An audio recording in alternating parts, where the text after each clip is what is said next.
Hey, what's going on, everybody? Today we are talking about 5 knives that changed my life. I've seen this trend kind of going around on YouTube and figured I'd jump on in and share mine with everybody. And I'll tell you what, guys, it was hard to narrow the list down to choose just 5 knives to show you. So I'm going to show you my 5, and I'm going to do 2 honorable mentions at the end, because man, there's my blade journey here has been interesting. And there's some knives that really got me into blades, that's really pushing the interest. You have to mention those in knives to change your life, because they did. And some are influential in other ways. So let's just get to it. I'm kind of gonna go chronologically here as well, to see where I started and where I've ended up. So let's get to it. First and foremost, the very first folding knife I ever bought for myself was this model right here, Gerber Gator, that was half serrated. And why did I get this? Well, I was in college when I got it, and there was a very popular TV show on Discovery Channel at the time called Man vs. Wild. That's right, Bear Grylls carried this same version of the Gerber Gator in some of the early episodes of Man vs. Wild. And man, I had never really been into the outdoors or survival or anything. And so I went on my computer, looked up, hey, what knife does Bear Grylls carry in this show? And this option, popped up right here. And yeah, he did carry this in some episodes in the show. The first 1 or 2 seasons, he used a variety of knives, Gerber Gator being one of them. This is long before he had his own, knife line with Gerber and all that. This was years before that. So Gerber Gator, this is the first model folding knife I ever bought for myself. Still love the Gator today. The grip is just phenomenal, guys. I have it in 3 different styles. So I have a plain edge clip point and also a drop point version of this knife as well. If you don't own a Gerber Gator, just go get one for your collection and to try it out. Just hold that, do some food prep or something with it. There's some camp tasks around the house. Gerber Gator, that's number 1. So number 2, we're fast forwarding a bunch of years to like the first kind of upper end expensive knife I ever got. The Case Bowie knife. For some reason, in the summer of 2018, when my son was born, I really started gaining an interest in knives after wanting a Bowie knife after watching John Wayne's Alamo when I was home on paternal leave after my son was born, and I got this for my birthday that summer. And what a cool knife it is. I had selected this Bowie knife because I watched an early video of Donnie B All Day reviewing this knife, and he had like no subscribers or anything at the time, and I didn't know anything about YouTube at the time. I would never watch YouTube videos back then, but here it is, 7 years later almost. The Case Bowie knife. When I first got this, I carried it on hikes and all that. Took it on a trip. It was my knife. So very influential for sure.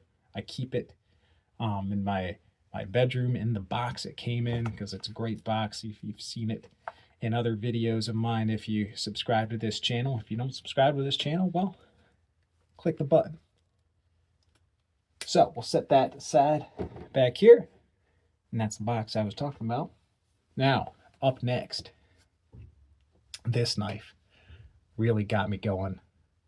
The Buck Model 110 watched some videos on YouTube for this, and it's just such a classic piece. And man, this was my daily carry for a pretty long time.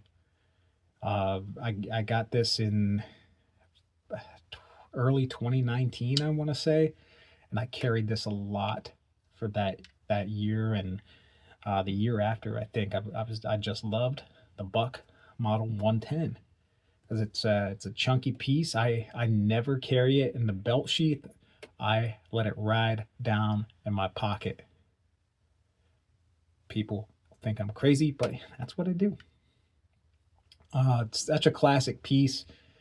Really, got me into the clip point style blade. It's still my favorite type of blade. I like clip points.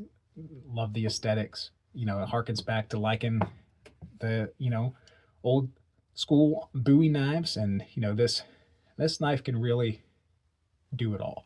Of course, it's designed and marketed and sold as a hunting knife, but really, what can the Buck 110 not do? You're gonna split huge logs with it? No, don't do that. But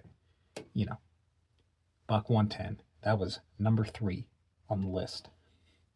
Number 4, going through my journey, this was the first real tactical knife that I got, the SOG Seal XR. Before this, I was really into like the Buck that you just saw, and like case knives, like trappers and stockmans and whatnot. But bam, I think Gideon's Tactical did a video on this knife, and I just thought it was so cool. And still carry this knife, still think it's awesome. It's made in S35 VN steel. Great stuff. So this was probably my first super steel, maybe too. I'm not sure. I take that back. But really, the first like hardcore tactical knife that I really got into, and really got me into other tactical knives, and kind of away from like the classics, like the case and Buck 110 type knives. So this right here, the SOG Seal XR, and of course I've had a ton of SOG products shown on my channel, and this is what started it all.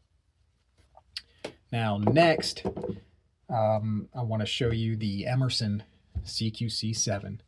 So this one in particular is not the first one I had, but it's what I've been carrying because I got it recently. This is a Super 7, so it's a bit bigger than the standard CQC7, but same blade shape. I got this as the CQC7 was the first Emerson knife I got. Got a Commander not long after, but really came to like Emerson knives. I think they're the best designs out there. Handle ergonomics from Emerson cannot be beat, and the CQC7 is what got me started. They're mostly all made in 154 cm steel, black G10 handles. You can get like a satin finish or like a black finish. This is an older one. They do a dark stonewash now called Thunderstorm finish instead of a black coating, because they all get scratched up and whatnot. But this is a very well-known tactical knife, and the Emerson, Ernie Emerson is just a really cool person. If you ever hear him talk about how he got started, he's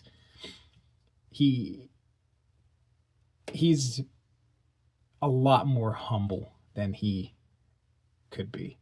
I'll say that about him. Whenever you hear him talk, I've never met the guy. Maybe one day, but here we go. That was my five knives that changed my life. I want to give you 2 honorable mentions because it was hard not to include them. Number 1, the K-Bar USMC.